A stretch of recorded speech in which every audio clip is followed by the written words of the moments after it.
الشيطان الرجيم بسم الله الرحمن الرحيم يا أيها الناس إنا خلقناكم من ذكر وأنثى وجعلناكم شعوبا وقبائل لتعارفوا إن أكرمكم عند الله أتقاكم صدق الله العظيم وصدق رسوله النبي الأمير المتين الكريم ونحن على ذلك لمن الشاهدين والشاكرين. آئیے حضرات، سب سے پہلے بارگاہ رسالت محمد صلی اللہ تعالی علیہ وسلم میں محبت و عقیدت کے ساتھ ایک دفعہ درود پاک پڑھے. اللہم صلی علی سیدنا شفیعنا و حبیبنا مولانا محمد مبارک وسلم صلی اللہ تعالی علیہ اجمعین. محترم سامعین کرام، حاضرین مجلس، اللہ تبارک و تعالیٰ کا احسان و کرم اور فضل ہوا کہ اس خالق کائنات نے ہمیں اور آپ کو اس مجلس کا حصہ بنایا اور محفل پاک میں شرکت کرنے کی توفیق عطا فرمائی. کس غرض و غایت سے اس مجلس کا انعقاد ہوا ہمیں اور آپ کو بخود ہی معلوم ہے کہ مرحومہ کی ایصال ثواب کے لیے صاحب خانہ نے اس مجلس کو منعقد فرمایا ہے. سب سے پہلے تو ہم اور آپ دعا کریں کہ اللہ تعالیٰ اس مرحومہ مغفورہ کو عذاب جہنم عذاب قبر سے محفوظ فرمائے اور جنت الفردوس میں ان کے مقامات اونچے فرمائے. عزیزان ملت اسلامیہ، موت و حیات تو اللہ تبارک و تعالیٰ کا ضابطہ ہے، قانون ہے. یہ رب کائنات نے یہ اصول بنایا ہے، یہ اصول بنایا ہے کہ جو کوئی بھی دنیا میں آتا ہے وہ دنیا سے رخصت ہونے کے لیے ہی آتا ہے. آج ہم ہیں، کل نہیں ہوں گے،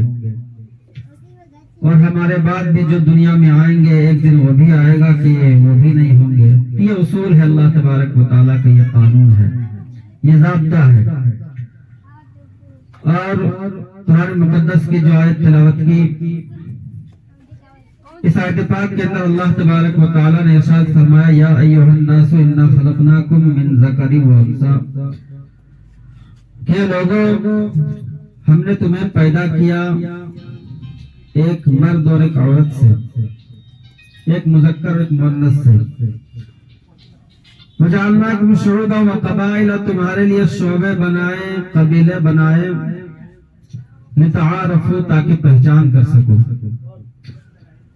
ان اکرمکم عند اللہ اتقاکم، کہ اللہ تبارک و تعالیٰ کے نزدیک عزت والا وہی ہوتا ہے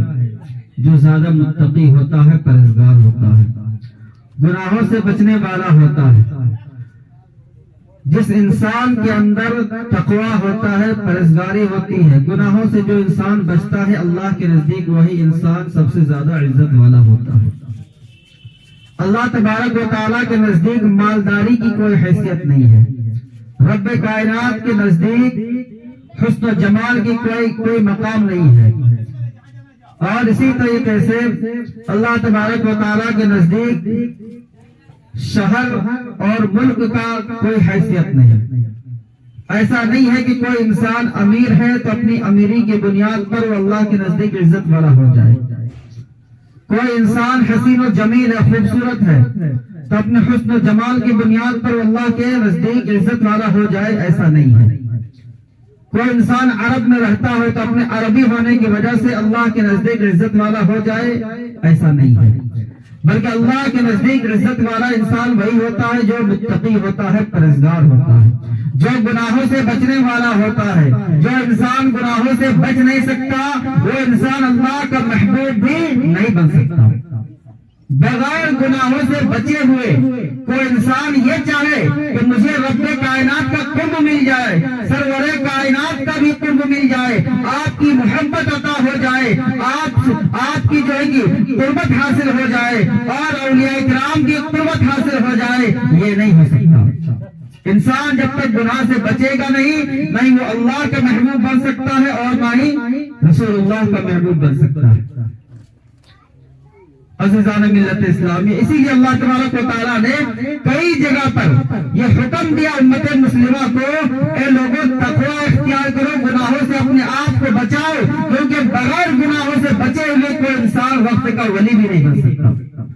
بغیر گناہ سے بچے ہوئے رب کائنات نے فرمایا ان اولیاء الا المتقون، کہ اللہ تبارک و تعالیٰ کا ولی وہی ہوتا ہے جو متقی ہوتا ہے، پرہیزگار ہوتا ہے، گناہوں سے بچنے والا ہوتا ہے۔ کیونکہ جو بھی عمل ہم دنیا کے اندر کریں گے، جو بھی عمل دنیا کے اندر ہم کریں گے، اس کا حساب کتاب آخرت کے اندر دینا ہے، یہ حق ہے، سچ ہے، اس میں کوئی شبہ کی بات نہیں ہے، کوئی شک کی بات نہیں ہے، شک کی کوئی گنجائش ہی نہیں ہے، کیونکہ دنیا کے اندر جو بھی عمل کریں گے، جو بھی اچھا کریں گے یا برا کریں گے، اس کا جزا اور سزا رب کائنات کی یہاں میدان محشر میں دینا ہوگا، اس کے سوال کا جواب بھی دینا ہوگا۔ اسی لیے اللہ تبارک و تعالیٰ نے حکم دیا کہ تقوی اختیار کرو، اور بغیر تقوی اختیار کیے ہوئے، بغیر گناہوں سے بچے ہوئے کوئی انسان ولی بھی نہیں بن سکتا۔ کوئی انسان وقت کے ولی، جتنے بھی ولی گزرے ہیں، سارے اولیاء کرام کے حالات زندگی کو دیکھیں گے، عابد تو تھے ہی، عبادت گزار تو تھے ہی، کوئی شک کی بات نہیں ہے، لیکن ساتھ ہی ساتھ وہ لوگ گناہوں سے بچتے تھے، گناہوں سے اپنی حفاظت کرتے تھے، وہ لوگ محفوظ رہتے تھے گناہوں سے، جس کی وجہ سے ولایت کے مقام تک پہنچ گئے۔ ایک طرف عبادت کرتے ہیں، دوسرے طرف اگر گناہ سے بھی نہیں بچتے تو پھر میرا محترم دوستو، وہ عبادت فرضیت سے ثابت ہو سکتا ہے لیکن آپ کو فائدہ نہیں پہنچا سکتا۔ عبادت جو ہے فائدہ اسی وقت پہنچاتا ہے جب انسان عبادت کے ساتھ ساتھ اپنے آپ کو گناہوں سے بچاتا ہے، گناہوں سے بچاتا ہے۔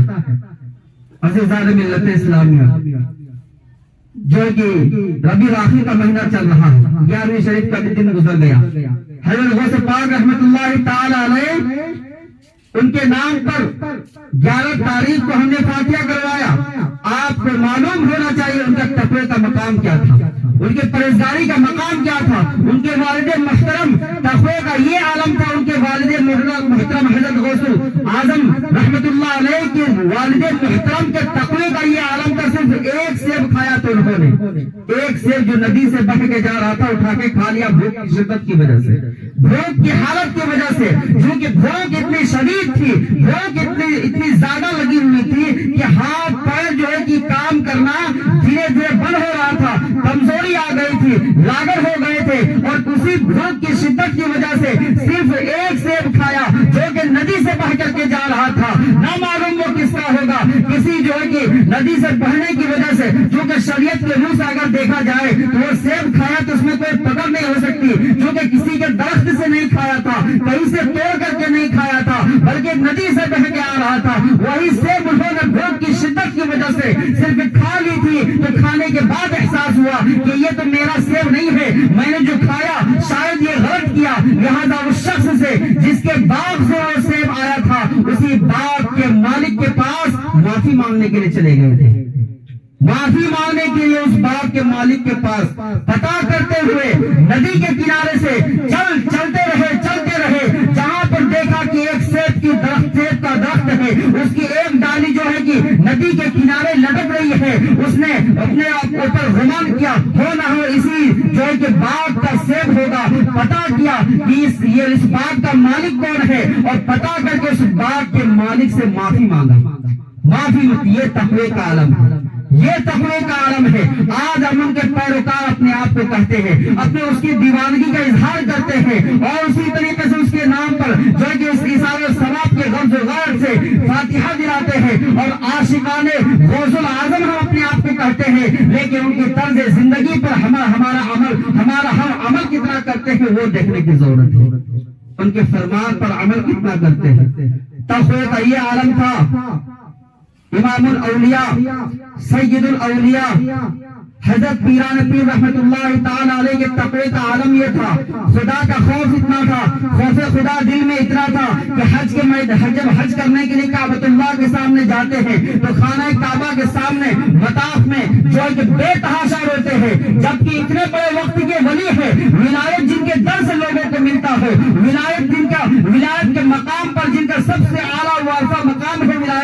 وسلم ہے. یہاں تک کہ شیخ سعدی نے یہ کہہ دیا کہ اولیاء جس طریقے سے انبیاء کی دنیا میں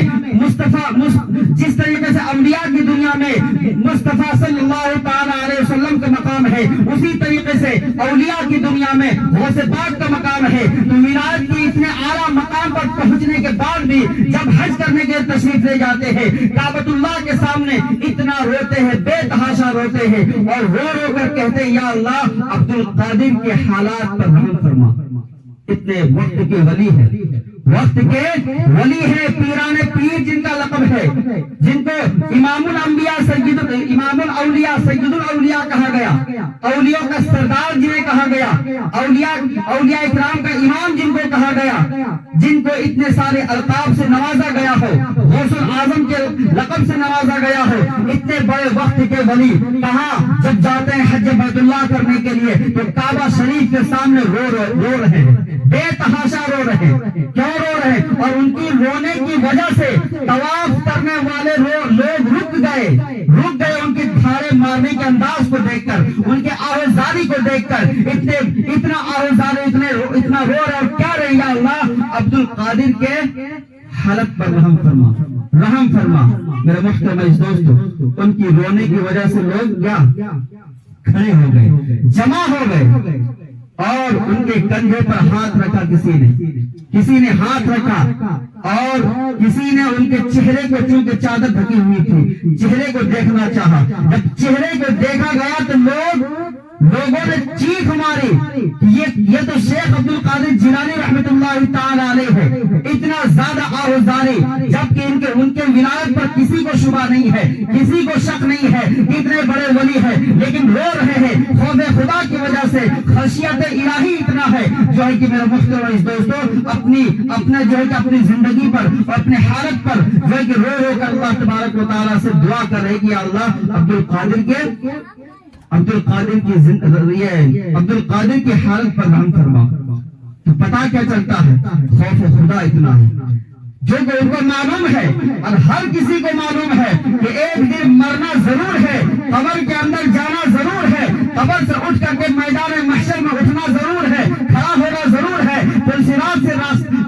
کے راستے سے گزرنا بھی ہے، جنت اور دوزخ بھی ہے، میدان محشر بھی قائم ہوگا، سوال و جواب بھی ہوں گے، کرامن کاتبین ہمارا فائل کھولے گا، ہمارا جو ہے کہ جو نامہ اعمال ہے وہ وہاں پر کھلے گا. جو ہم نے دنیا کے اندر جو کرتوت کیے ہیں، جو کرائم کیے ہیں، جو جرائم کیے ہیں، دنیا کے اندر جو بھی کام ہم نے کیے ہیں، چاہے اچھے ہو یا برے ہو، کل قیامت کے دن وہ فائل پوری طرح سے کھل جائے گا، پوری طرح سے اوپن ہو جائے گا، اور ہمارے ایک ایک اعمال کا حساب لیا جائے گا، ہمارے گفتار کا بھی، ہمارے کردار کا بھی، ہمارے اخلاق کا بھی، ہمارے اعمال کا بھی، ہمارے نماز کا بھی، ہمارے روزوں کا بھی، ہم نے جتنے بھی اعمال خیر کیے ہیں ان کا ہمیں جو ہے کہ جزا بھی ملے گا، اور جو ہم نے اعمال بد کیے ہیں اس کا سزا بھی ملے گا. یہ ہم بھی جانتے ہیں، آپ بھی جانتے ہیں، اور ہمارے بزرگان دین بھی جانتے تھے. لیکن ان لوگوں کا خوف خدا کی وجہ سے یہ حال تھا کہ بے تحاشا روتے تھے. تہجد میں اٹھتے تھے تو تہجد میں بھی پوری طرح سے بے تحاشا روتے تھے اور اللہ سے معافی طلب کرتے ہیں.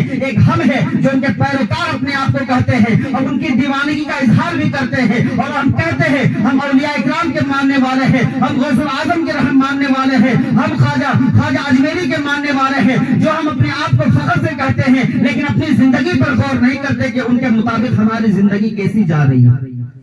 ہماری زندگی ان کی زندگیوں سے ہٹ کر کے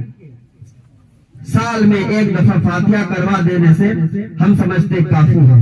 نہیں میرے محترم دوست، جہاں ایصال ثواب کے غرض و غایت سے فاتحہ دلاتے وہیں پر ان کی زندگی پر بھی غور کرنی چاہیے، ان کے حالات کو پڑھ کر کے کیونکہ ان کی زندگی سے ہمیں نصیحت حاصل کرنی چاہیے. خوف خدا اتنا تھا، لیکن اپنے آپ کو تو عاشق کہہ لیتے ہیں، لیکن نماز کی ہمیں فرصت نہیں ملتی، نماز کی فرصت نہیں. حالانکہ غوث الاعظم دستگیر رحمت اللہ علیہ کہ نماز کے تعلق سے فرمان کیا ہے؟ آپ فرماتے ہیں کہ ایک بے نمازی کی نحوست 40 گھروں تک پہنچتی ہے. جو نماز نہیں پڑھتا، کتنی پھٹکار ہے، کتنا بڑا پھٹکار ہے سمجھنے والے پر. ایک مسلمان اور نماز نہ پڑھے یہ نہیں ہو سکتا. اسلام اور کفر کے درمیان صرف نماز ہی ہے جو فرق کرتا ہے، جو فرق کرتا ہے اسلام اور غیر اسلام والے کا، جو فرق کرنے والی جو چیز ہے وہ کیا ہے؟ نماز ہے۔ نماز چونکہ اللہ کی نبی کی آنکھوں کی ٹھنڈک ہے، مومنوں کا معراج ہے، اور جو کوئی اللہ کا نبی کا فرمان ہے کہ جو کوئی نماز ادا کرتا ہے میری آنکھوں کو جو ہے کہ سکون پہنچاتا ہے، ٹھنڈک پہنچاتا ہے، اور جو نماز کو نہیں پڑھتا وہ ہماری آنکھوں کو تکلیف دیتا ہے، تکلیف دیتا ہے۔ یہ فرمان مصطفیٰ ہے، فرمان مصطفیٰ ہے۔ اور فرمان غوث پاک یہ ہے کہ جو شخص نماز نہیں پڑھتا اس ایک نمازی کی نحوست 40 گھروں تک پہنچتی ہے، 40 گھروں تک، یعنی انہیں گویا کہ اتنا بڑا جو ہے کہ سمجھ جائے پھٹکار ہے کہ ان کو منحوس کہا گیا۔ ایک سیدھے لفظوں میں اگر سمجھا جائے تو کتنا میرے محترم دوستو بہت ہی سخت بات ہے۔ معذرت کے ساتھ کہتا ہوں کہ غوث اعظم نے یہ فرمایا کہ ایک بے نمازی کی نحوست 40 گھروں تک پہنچتی ہے، اور جس گھر میں بے نمازی رہتا ہو اس گھر میں نحوست کا کیا عالم ہوگا، کیا عالم ہوگا۔ میرے محترم دوستو کہنے کا منشا اور مقصد یہ ہے کہ جو شخص گناہوں سے نہیں بچتا وہ انسان بھی کبھی ولی نہیں بن سکتا۔ عبادت کی بنیاد پر یہ الگ سی بات ہے کہ آپ نے نماز صحیح طریقے سے پڑھی خضوع کے ساتھ، تو آپ کی نماز آپ کو برائی سے روک دے گی، آپ کی نماز آپ کو برائی سے روک دے گی، کیونکہ قرآن میں اللہ تعالیٰ نے فرمایا کہ نماز روکتی ہے بے حیائیوں اور برائیوں سے۔ آپ کی نماز کے اندر خضوع ہے، آداب و شرائط ہے، صحیح طریقے سے اگر ادا کر رہے ہیں تو یقیناً کیا ہوگا، آپ کی نماز ایک دن آپ کو برائی سے روک دے گی۔ لیکن آپ نماز بھی ادا کر رہے ہیں اور برائی سے بچ نہیں پا رہے ہیں تو سمجھ لینا چاہیے کہ ہماری نماز کے اندر کوئی نقص ہے، کوئی نقص ہے، کوئی کمی ہے۔ اس وجہ سے کیونکہ فرمان قرآن کے اندر رب ذوالجلال نے فرمایا، کلام الہی کے اندر خود رب کائنات نے کہا کہ نماز ایسی چیز ہے جو انسان کو برائیوں سے روکتی ہے۔ اگر ہم نماز پڑھتے ہیں پھر بھی برائیوں سے نہیں روک پاتے تو سمجھ جانا چاہیے کہ ہماری نماز کے اندر کوئی کمی ہے، ہمارے خضوع کے اندر کوئی کمی ہے، نماز کے آداب و شرائط کے اندر کوئی کمی ہے۔ اس وجہ سے ہم نماز تو 40 سال سے پڑھ رہے ہیں لیکن برائیاں گناہ سے ہم بچ نہیں پا رہے ہیں۔ اور اگر گناہ سے نہیں بچیں گے میرے محترم دوستو، وہ انسان جو عبادت بھی کرتا ہے لیکن گناہ سے نہیں بچتا وہ انسان جو ہے اللہ کا قرب بھی نہیں پا سکتا۔ اسی لیے میرے محترم دوست اللہ تعالیٰ نے فرمایا اس کا ولی وہی ہوتا ہے جو متقی ہوتا ہے، جو پرہیزگار ہوتا ہے۔ حضرت عمر فاروق رضی اللہ تعالیٰ عنہ کون ہے؟ خلیفہ دوم ہے۔ حضرت عمر فاروق رضی اللہ تعالیٰ عنہ ابو بکر کے بعد جن کو خلافت ملی اور جب یہ حالت کفر میں تھے حضرت عمر فاروق رضی اللہ تعالیٰ عنہ اس وقت سب سے بڑے دشمن تھے، حضور کے سب سے بڑے کٹر دشمن تھے۔ حضور کی دعا کی بدولت عمر کو ایمان نصیب ہوا، حضور کی دعا کی بدولت، چونکہ اللہ کے رسول نے بذات خود دعا کی تھی یا اللہ عمر کو، اور ایک کسی کا نام تھا شاید ابو جہل وغیرہ کا، کسی دو شخص کا نام لیا گیا تھا، یا اللہ ان دونوں میں سے کسی ایک کو ایمان کی توفیق دے دے۔ اللہ تبارک و تعالیٰ نے حضور کی دعا قبول کی، حضرت عمر کو ایمان نصیب ہوئی۔ اور جب حضرت عمر جب حالت کفر میں تھے اس وقت حضور کے سب سے بڑے دشمنوں میں سے ایک تھے، سب سے بڑے دشمن تھے اور حضور کو نعوذ باللہ شہید کرنا چاہتے تھے۔ وہ عمر جس نے ایمان میں جب وہ ایمان میں داخل ہوئے اس وقت ایمان جو ہے کہ اسلام کو قوت ملی، طاقت ملی۔ وہی عمر جس نے ایمان لایا اس کے بعد جو ہے کہ لوگوں سے کہا، مکہ والوں سے کہا، لوگوں اب ڈرنے کی ضرورت نہیں ہے، گھبرانے کی ضرورت نہیں ہے، اب تم چھپ چھپ کے نماز پڑھتے تھے، چلو اب کعبہ کے شہر میں نماز پڑھتے ہیں، کون کیا کرتا ہے دیکھ لوں گا۔ یہ عمر ایسے جلیل القدر صحابی تھے، اتنے بڑے مجاہد تھے، اتنے بڑے جو ہے کہ بے باک اور نیڈر شخصیت کا نام عمر ہے۔ اس عمر نے جو ہے کہ اس عمر فاروق رضی اللہ تعالیٰ عنہ جب ان کا خلافت کا دور آیا، جب ان کے خلافت کا دور آیا تو امیر المؤمنین ہے عمر، امیر المؤمنین ہے، وقت کے امیر ہے، اور جب وہ امیر تھے اسی وقت وہ بذات خود گلی میں پہرا دے رہے، گلی میں پہرا دے، امیر المؤمنین ہے، پھٹے کپڑے جو ہے کہ پوری طرح سے پھٹے کپڑے کا بھی کوئی تھا، غربت تھی، چونکہ وہ امیر تو تھے لیکن بیت المال سے کوئی رقم وہ نہیں لیتے تھے۔ تو حضرت عمر فاروق رضی اللہ عنہ کا خلافت کا دور ہے، آپ امیر ہیں، گلی میں کیا کر رہے، چکر لگا رہے، پہرا دے رہے ہیں، ایک گھر سے آواز آتی ہے، ایک بڑھیا جو کہتی ہے اپنی بیٹی سے، بیٹی بکریوں نے دودھ دے دی، تو بیٹی جوان ہوتی ہے، بیٹی کہتی ہے اماں جان ہاں دے دی، تو اس ماں نے کہا کتنا دیا، بکری نے جو دودھ دی کتنا، بولے امی جان تھوڑی سی دودھ دی بکری نے، ایسا کرو کہ پانی ملا دو، وہ بچی کہتی ہے کہ امی جان پانی ملانے کو امیر المؤمنین حضرت عمر نے منع فرمایا ہے کہ دودھ میں پانی نہ ملایا کرو۔ جب یہ کہا تو امی جان نے کیا کہا، اس بوڑھی عورت نے کہا کہ بیٹی ملاؤ، کیا بات ہے، کون بار عمر ہمیں دیکھ رہا، کہاں عمر ہے، عمر تو ہمیں دیکھ نہیں رہا، عمر کے غائبانے میں ہم ملائیں گے تو عمر کو کیا پتا چلے گا، ایسا کرو پانی ملا دو۔ تو اس بچی نے کہا کہ امی جان عمر تو نہیں دیکھ رہا ہے لیکن عمر کا خدا دیکھ رہا ہے،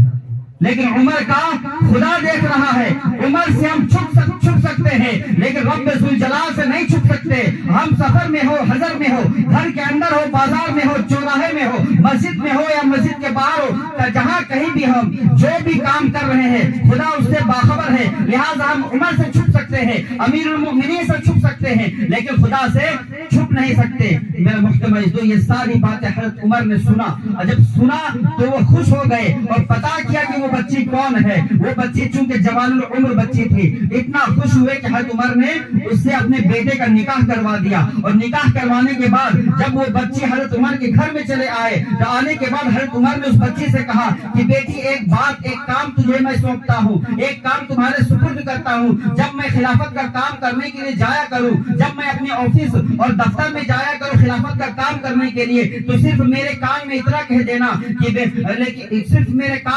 کہ کہ عمر تو نہیں دیکھ رہا ہے لیکن عمر کا خدا تو دیکھ رہا ہے، چونکہ جب یہ یقین جب انسان کے دل و دماغ میں آ جاتا ہے تو انسان کو گناہوں سے بچنا آسان ہو جاتا ہے، جہاں کہیں بھی رہے جب یہ خیال رہے کہ اللہ تبارک و تعالی ہمیں دیکھ رہا ہے، جب یہ خیال پیدا ہو جائے کہ اللہ تعالی ہمیں دیکھ رہا ہے، جب یہ خیال آ جائے تو انسان کو کیا گناہوں سے بچنا آسان ہو جاتا ہے۔ تو میرے محترم دوست، ہمیشہ جہاں کہیں بھی رہے انسان کو چاہیے کہ گناہوں سے بچے، کیونکہ جو بھی گناہ ہم کریں گے دنیا کے اندر، اس دھرتی کے اندر، اس دھرتی پر، اس زمین پر جو بھی ہم گناہ کریں گے، چاہے خلوت میں ہو، جلوت میں ہو، گھر میں ہو، گھر کے باہر میں ہو، سفر میں ہے، حضر میں، کہیں بھی جو بھی کام کریں گے اس سے اللہ تبارک و تعالی باخبر ہے۔ اسی لیے انسان کو چاہیے کہ تقوی والی زندگی اختیار کرے، گناہوں سے بھرپور طریقے سے بچنے کی کوشش کرے، چونکہ گناہ کی نحوست بہت ہی بڑی نحوست ہے، اور اس کا جواب بھی جو ہمیں کیا دینا ہوگا، اور موت و حیات تو برحق ہے، مر کر کے ہمیں تو وہاں جانا ہی ہے۔ اسی لیے ہر انسان کو چاہیے کہ گناہ سے بچنے کی کوشش کرے اور نیک اعمال صالحہ کرنے کی کوشش کرے، اور ہمارا آپ دعا کر کے اللہ تعالیٰ اس مرحومہ کو جس کے سارے ثواب کے غزوغائے سے ہم اور یہ آپ جمع ہوئے ہیں، اللہ تعالیٰ ان کو بھی عذاب قبر، عذاب جہنم سے محفوظ فرما کر جنت الفردوس میں مقام اعلیٰ فرمائے، آمین ثم آمین، وآخر دعوانا الحمدللہ۔